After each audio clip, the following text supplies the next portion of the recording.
வணக்கம், நான் சித்த மருத்துவர் சரண்யா. இன்னைக்கு நம்ம பார்க்க போற மூலிகை கற்பூரவள்ளி.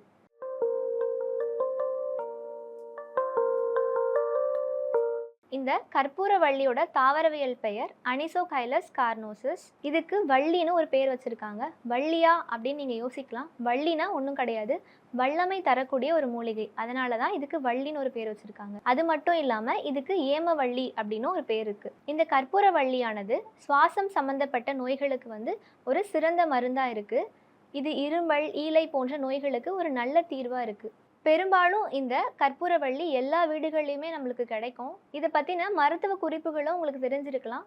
சில பேருக்கு தெரியாமலும் இருக்கலாம். தெரியாதவங்க இந்த வீடியோ பார்த்து தெரிஞ்சுக்கலாம்.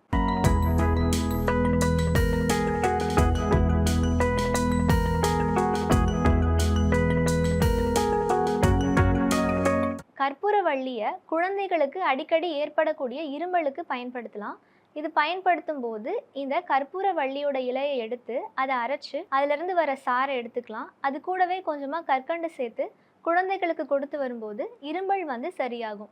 எனக்கு தலை பாரமாக இருக்குது, மூக்குலேருந்து தண்ணி கொட்டிகிட்டே இருக்குது, நிற்கவே மாட்டேங்குது அப்படின்னு நினைக்கிறவங்க இந்த கற்பூரவள்ளியை அரைச்சு அது கூட சர்க்கரை சேர்த்து கூடவே கொஞ்சமாக நல்லெண்ணெய் சேர்த்து நெத்தி மேலே பத்து போட்டுட்டு வரும்போது அந்த தலைபாரம், மூக்கிலிருந்து நீர் கொட்டுறது எல்லாமே நிற்கும். இந்த கற்பூரவள்ளியை குழந்தைகளுக்கு ஏற்படுற மாந்தம் அப்படின்னு சொல்லப்படுற செரியாமைக்கும் நம்ம பயன்படுத்தலாம்.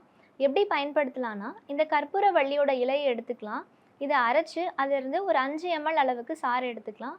அது குழந்தைகளுக்கு நம்ம கொடுத்து வரும்போது செரியாமை அப்படின்னு சொல்லப்படுற அஜீரணத்தை போக்குற தன்மை அதுக்கு இருக்குது.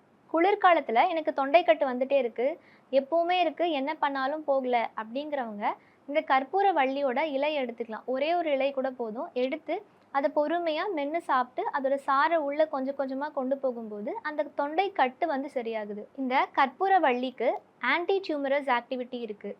ஆன்டி டியூமரஸ் ஆக்டிவிட்டி அப்படிங்கிறது புற்றுநோயை எதிர்த்து போராடக்கூடிய தன்மை. இந்த புற்றுநோயை எதிர்த்து போராடக்கூடிய தன்மை இதுக்கு எப்படி இருக்குன்னா, இந்த கற்பூரவள்ளியில் லியூட்டியோலின் அப்படிங்கிற ஒரு மூலக்கூறு இருக்குது. குறிப்பாக இது மார்பக புற்றுநோயை எதிர்த்து போராடக்கூடிய தன்மையை கொடுக்கக்கூடிய ஒரு மூலக்கூறாக இருக்குது. மேலும் இந்த கற்பூரவள்ளிக்கு ஹெப்படோ ப்ரொடெக்டிவ் அப்படின்னு சொல்லப்படுற கல்லீரலை தேற்றக்கூடிய சக்தி இருக்குது. அதனால் கல்லீரல் நோய்களுக்கும் இதை நம்ம பயன்படுத்தலாம். அது மட்டும் இல்லாமல் இந்த கற்பூரவள்ளிக்கு ஆன்டிபைரட்டிக் அப்படின்னு சொல்லக்கூடிய காய்ச்சலை நீக்கக்கூடிய தன்மையும் இருக்குது. அது கூடவே ஆன்டி அல்சரஸ் அப்படின்னு சொல்லப்படுற குடற்புண்களை ஆற்றும் தன்மையும் இதுக்கு இருக்குது. இந்த கற்பூரவள்ளி ஒரு எளிமையான தாவரம். இது எல்லா வீடுகள்லையும் வளர்க்கக்கூடிய ஒரு மூலிகை தான். எளிமையாக ஒரு வீட்டிலேருந்து கிளையை எடுத்துகிட்டு நீங்கள் நட்டு வச்சாலே அது தானாக வளர்ந்துடும். ஸோ நீங்கள் எப்போ தேவையோ அதை ஃப்ரெஷ்ஷாக எடுத்து நீங்கள் பயன்படுத்திக்கலாம்.